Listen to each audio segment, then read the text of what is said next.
Bago po tayo matulog, tayo ay manalangin at samahan niyo ako mag-pray para sa lahat ng mga nandito sa channel kung saan ako nagbabasa.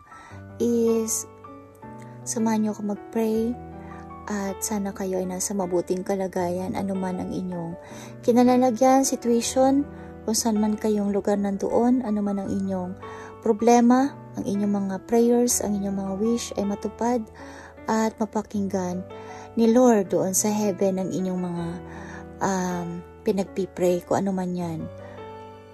At bago tayo matulog tayo manalangin. Lord Jesus Christ na nasa langit, makapangyarihan sa lahat,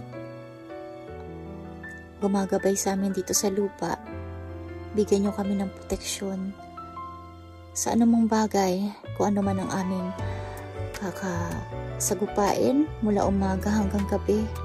Ligtas mo kami at i-cover mo kami sa iyong banal na dugo.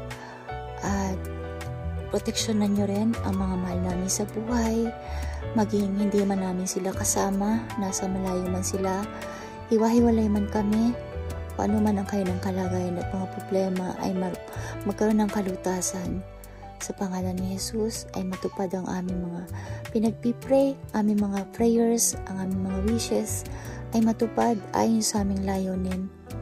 At proteksyonan niyo kami sa aming mga ginagawa, sa aming trabaho, sa pag-aasikaso sa mga anak, kung ano man ang aming situation, ay matupad ang aming mga hinihiling at patubayan niyo kami dito sa mundong makasalanan at i-cover mo kami ng iyong banal na dugo.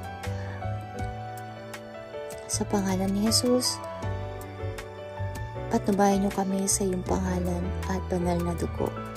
Amen.